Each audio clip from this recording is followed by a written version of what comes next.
Good morning students. Hindi class में आप सबका स्वागत है। स्टूडेंट्स, आजकल हम पढ़ रहे हैं स्पर्श का पाठ धर्म की आठ, और इस पाठ के लेखक हैं गणेश शंकर विद्यार्थी जी। स्टूडेंट्स, हम इस पाठ का पृष्ठ 1 और पृष्ठ 2 पढ़ चुके हैं, लेखक का परिचय भी समझ चुके हैं। अब आगे का पाठ। स्टूडेंट्स, इस पाठ में आज जो पढ़ रहे हैं उसके पहले कठिन शब्द देख लेते हैं। कौन कौन से हैं? अवस्था, हालात, दशा, मजहबी, मजहबी का अर्थ है धर्म विषय से संबंध रखने वाला। प्रपंच, प्रपंच होता है छल कपट से भरा कार्य। स्वरूप, अपनी आकृति या स्वभाव। तत्व, तत्व होते हैं सात घटक। ऐतराज, आपत्ति। और कसौटी, कसौटी का अर्थ होता है परख। स्टूडेंट्स, आज जो हम पढ़ रहे हैं, हमने पढ़ा कि गणेश शंकर विद्यार्थी जी ने धर्म के बारे में बताया कि हमें किस तरह का आचरण करना चाहिए। उन्होंने कहा कि धर्म के नाम पर झगड़े नहीं होने चाहिए, कि ये बहुत गलत है कि हमारे देश में धर्म के नाम पर किसी को भी बहुत जल्दी बेवकूफ़ बनाया जा सकता है और अपनी बातों को मनवाया जा सकता है। जो उन्होंने कहा कि आजकल हमारे देश के बड़े बड़े नेता, बड़े बड़े धर्माचार्य यही काम कर रहे हैं कि वो धर्म का थोड़ा सा उदाहरण देते हैं, धर्म का हवाला देते हैं कि धर्म की रक्षा के लिए तुम्हें ये करना चाहिए, धर्म का पालन नहीं करोगे तो ईश्वर तुम्हें क्षमा नहीं करेगा। ये सारा डर उनके अंदर धर्म के नाम पर पैदा किया जाता है और फिर धर्म के नाम पर उनसे गलत कार्य कराए जाते हैं, झगड़े कराए जाते हैं, दूसरे को पिटवाया जाता है, दूसरे की जान लेने के लिए उकसाया जाता है। तो ये सब कुछ धर्म के नाम पर ही हो रहा है। लेखक का मानना है, उन्होंने कहा कि हमारा जो कल मैंने आपको बताया था इससे पहले वाली वीडियो में कि धर्म के नाम पर क्या नहीं होना चाहिए। लेखक ने कहा कि मानते हैं, वैसे तो हम कहते हैं कि आदमी को आस्तिक होना चाहिए, लेकिन आस्तिक कौन होता है? लेखक ने इसके बारे में बताया, आस्तिक वो नहीं है जो 2 घंटे बैठ के पूजा करता है और अगर 5 बार नमाज अदा करता है, हम उसे आस्तिक नहीं कहते कि वो ये सब 5 बार नमाज अदा करता है, 2 घंटे पूजा करता है और फिर पूरे दिन बेईमानी करता है, गलत काम करता है, तो वो आदमी कभी भी आस्तिक या धार्मिक नहीं हो सकता। उससे अच्छा तो वो होता है जो बेशक बिल्कुल भी पूजा पाठ ना करे और चाहे मस्जिद मंदिर में बिल्कुल भी ना जाए, लेकिन अपना कर्म करता रहे और साथ में परोपकारी हो, सदाचारी हो, जिसका आचरण अच्छा हो, वो व्यक्ति वास्तव में सच्चा धार्मिक वही है। और आम बोलचाल की भाषा में तो उसे नास्तिक कहा जाता है। तब लेखक ने कहा कि अगर ऐसे लोगों को जो मंदिर मस्जिद नहीं जाते, जो पूजा पाठ नहीं करते, जो एक तरह से कभी भी नमाज अदा नहीं करते, लोग ने क्या कहते हैं? नास्तिक कहते हैं। लेकिन लेखक का कहना है ये नास्तिक ज़्यादा अच्छे हैं ऐसे धार्मिकों से जो 2 घंटे बैठ के पूजा करें और पूरे दिन गलत काम करें। तो लेखक उनका मानना है। और आप खुद भी जानते हैं, याद होगा स्टूडेंट्स, आपने शायद बचपन में एक कहानी सुनी भी होगी, और वो कहानी भी हमें यही सीख देती है कि वास्तव में सच्चा जो धार्मिक है या ईश्वर किससे खुश होते हैं? ऐसे व्यक्ति से कभी खुश नहीं होते जो घंटा भर 2-2 घंटे 3-3 घंटे बैठ के पूजा करते हैं या पूरे दिन मस्जिदों में नमाज अदा करते रहते हैं। ईश्वर अल्लाह उनसे कभी खुश नहीं होते। ईश्वर उनसे खुश होते हैं जो एक तरह से सदाचारी होते हैं और परिश्रमी होते हैं। बचपन में जैसा आपने कहानी सुनी होगी, अगर मैं एक बार फिर आपको याद दिलाती हूँ कि एक बार नारद मुनि थे और नारद जी विष्णु जी के पास गए और जाकर कहते हैं कि क्योंकि आपको पता है नारद जी तो पूरे दिन सुबह से शाम रात हमेशा नारायण नारायण जपते रहते थे। तो उनका मानना था, उन्होंने जाकर कहा कि हे ईश्वर, मैं ही आपका सच्चा भक्त हूँ, क्योंकि मैं हमेशा आपका नाम जपता रहता हूँ। विष्णु जी ने जब ये सुना तो विष्णु जी ने उससे कहा कि वास्तव में ये नहीं है, तुम मेरे सच्चे भक्त नहीं, मेरा सच्चा भक्त तो कोई और है। नारद जी को ये बात बुरी लगी तो उन्होंने कहा, ऐसा भी कौन है जो आपका सच्चा भक्त है? मैं उससे एक बार जरूर मिलना चाहता हूँ। तब विष्णु जी ने कहा कि पृथ्वी लोक पर जाओ और मैं तुम्हें जरूर से मिलवाता हूँ। विष्णु जी उस एक किसान के पास पृथ्वी लोक में उसे लेकर आए और उससे कहा कि अब इसे देखो, ये मेरा कितना सच्चा भक्त है। नारद जी में भी जिज्ञासा थी, आखिर किस तरह से पूजा पाठ करता है, भगवान को किस तरह से इसने प्रसन्न कर रखा है, जो ये कह रहे हैं ये इसका सच्चा भक्त है। अब उन्होंने क्या किया, पूरे दिन सुबह से लेकर रात तक नारद उस किसान का पीछा करते रहे। उन्होंने उसकी पूरी दिनचर्या देखी। किसान सुबह सुबह उठा, उठते ही उसने नाम लिया, हे राम या हे नारायण, एक बार भगवान का नाम लिया। उसके बाद वो अपने काम पे चला गया। काम करके फिर वो अपने घर आया, घर आते फिर उसके मुंह से भगवान का नाम निकला और उसके बाद वो उसने अपना खाना वाना जो भी था अपना रोज का काम किया घर का, और उसके बाद वो फिर खेतों में निकल गया।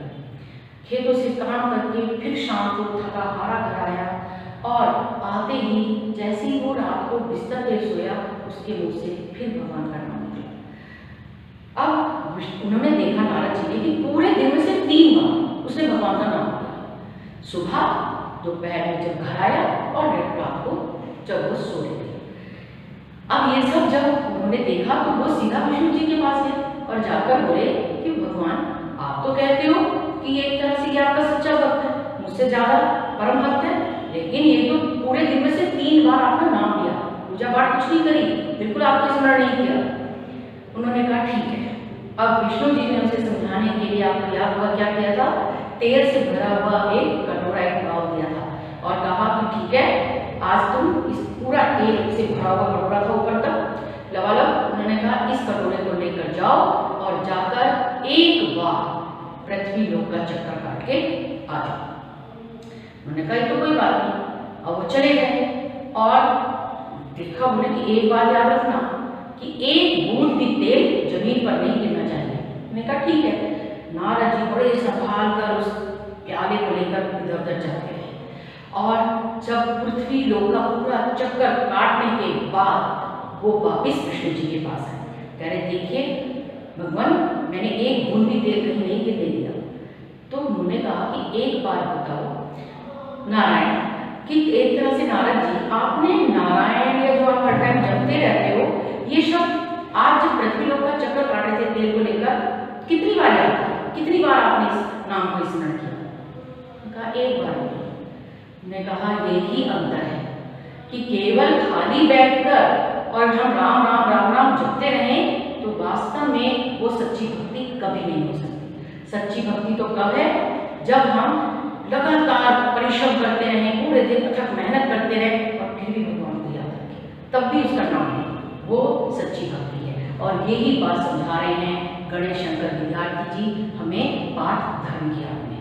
उन्होंने यही समझाया है कि पूजा पाठ करना धर्म नहीं है कि हम धार्मिक अपने आप को तब कहें यदि हम पूरे दिन बैठ के खाली बैठे पूजा पाठ करते हैं, बल्कि हम अच्छे काम करें, लोगों की सेवा करें और उपकार करें, सदाचारी हो, हमारा आचरण शुद्ध हो, कभी किसी को ना सताएं, सबकी मदद करें, वास्तव में वो धार्मिक व्यक्ति है।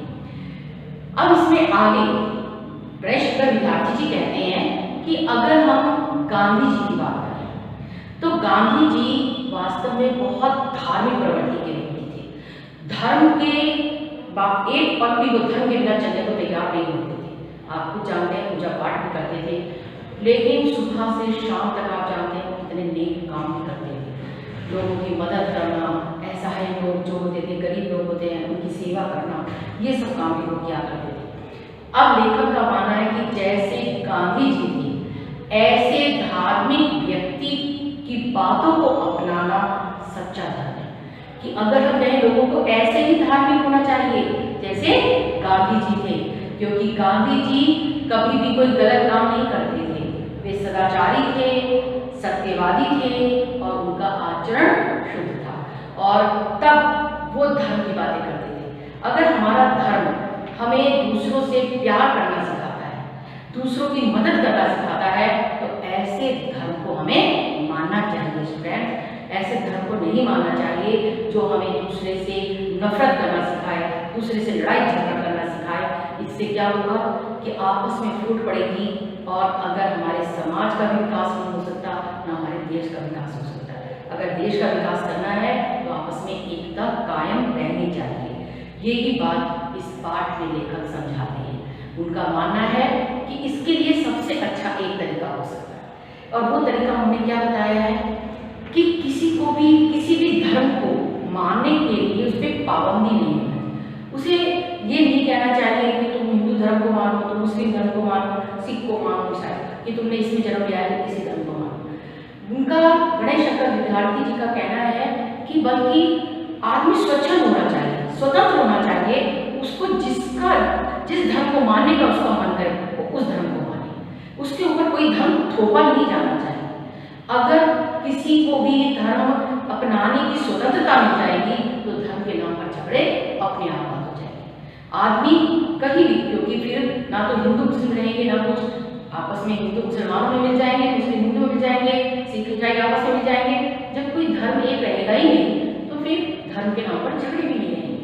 ये कहा है गणेश शंकर विद्यार्थी ने अपने पाठ में कि हमें कोई भी धर्म मानने की स्वतंत्रता होनी चाहिए, किसी भी धर्म को हम अपनाएं, हमारा जब मन करे किसी भी धर्म से हम जुड़ सकते हैं, लेकिन धर्म में हमें ये जरूर याद रखना चाहिए कि दूसरे धर्म वालों को नीचा नहीं दिखाना है, उन्हें सताना नहीं है। आगे लेखक ने यही हमें इस पाठ में समझाया है कि वास्तव में धर्म के नाम पर हमें क्या नहीं करना चाहिए और क्या करना चाहिए। तो स्टूडेंट्स, मैं समझती हूँ आज जो हमने पढ़ा हुआ आपको समझ में आ गया होगा, जिसमें उन्होंने कहा है कि वास्तव में धर्म के स्पष्ट चिन्ह क्या है, वो है शुद्ध आचरण और सदाचार। और साथ में उन्होंने गांधी जी के विचारों का वर्णन किया है कि गांधी जी के विचारों को हमें अपनाना चाहिए, और जैसे गांधी जी जो धर्म अपनाते थे उनके लिए स्पष्ट चिन्ह क्या थे धर्म के, उनके स्पष्ट चिन्ह ये थे कि हम कभी भी किसी के लिए गलत ना करें। हमारा धर्म ऐसा होना चाहिए जो हमें हर प्राणी से प्यार करने की सीख दे, हर प्राणी की मदद करने की सीख दे, वो धर्म है। और ऐसे धर्म को मानने से तो कभी किसी को इनकार नहीं हो सकता। कोई भी अगर ऐसा धर्म का पालन करेगा तो वास्तव में वही सच्चा और अच्छा नागरिक कहलाएगा। अब आज जो हमने पढ़ा स्टूडेंट्स, इसमें पाठ में आया है भी, कि हमें भी ये करना चाहिए, गांधी जी भी ऐसा करते थे, गांधी जी के तो भी क्या होता है, इसमें निपात है। आपने जो अविकारी शब्द पढ़े हैं, आपने याद होगा लास्ट ईयर आपने पढ़े थे 8th में अविकारी शब्द। तो अविकारी शब्द कौन से थे, क्रिया विशेषण, समुच्चय बोधक, संबंध बोधक, विस्मयादि बोधक और निपात। निपात का प्रयोग इसलिए होता है कि अगर निपात के कारण हमारे वाक्य में बल पड़ जाता है, हमारी बात में दम आ जाता है, अगर हम इस भी शब्द को निकाल दें, अगर निपात का आप जानते हैं भी, ही, तक, है ना, मात्र, ये सब हमारे निपात शब्द हैं। अगर हम निपात को निकाल दें तो हमारा वाक्य अधूरा नहीं लगता, वाक्य हमारा पूरा होता है। लेकिन अगर इन निपात शब्दों को वाक्य में डाल दिया जाए, जोड़ दिया जाए, तो हमारी बात में दम पड़ जाता है, बल पड़ जाता है, प्रेशर पड़ जाता है। जैसे अब देखिए, आज मुझे भी बाजार जाना है। अगर हम ये कहें आज मुझे बाजार जाना है, ठीक है, साधारण वाक्य है, लेकिन आज मुझे भी जाना है, यानी तुम सब तो जा ही रहे हो, या तुम तो जा ही रहे हो, मुझे भी जाना है। फिर है तुम भी विद्यालय जा रहे हो, कि बाकी सब तो जा ही रहे हैं, क्या तुम भी जा रहे हो, तो यहाँ भी के कारण बात में बल पड़ गया। हम भी नैनीताल घूमने जाएंगे, कि तुम तो जाओगे लेकिन हम भी जाएंगे। रमा भी काम करती है, कि बाकी तो तुम काम करते ही हो, लेकिन याद रखना रमा भी काम करती है। सोहन भी खेलने जाता है, कि और बच्चे तो खेलते ही हैं, लेकिन साथ में उनके जो सोहन है वो भी खेलने जाता है। तो ये भी के कारण हमारी बात में बल पड़ जाता है, हमारी बात में दम पड़ जाता है, यही है निपात। तो आपने देखा होगा बेटे, आपके पाठ में दिया हुआ है कि भी निपात का प्रयोग करके वाक्य बनाइए। तो यहाँ मैंने सामने लिखे हुए हैं 5 वाक्य, आप इससे और भी बना सकते हो। आज मैं भी घूमने जाऊंगा, आज मैं भी बाजार जाऊंगा, आज मैं भी दिल्ली जाऊंगा, आज मैं भी पढ़ रहा हूँ। जो भी आप चाहें भी का प्रयोग करके, आप भी निपात है हमारा, तो इसका प्रयोग करके हमें वाक्य बनानी थी। तो स्टूडेंट्स, आज हमने जितना पढ़ा आपको समझ में आ गया होगा। जो हमने आज प्रश्न पढ़ा उसके शब्दार्थ ये सामने में दिए हुए हैं, और भी निपात का प्रयोग करके ये 5 वाक्य मैंने आपके सामने लिखे हुए हैं, और आपको बता भी दिया है कि भी जो निपात है उसका हम कैसे प्रयोग करते हैं, और इसका हमारे हमारे वाक्य में क्या महत्व है। तो ये सब आपको आज समझ में आ गया होगा।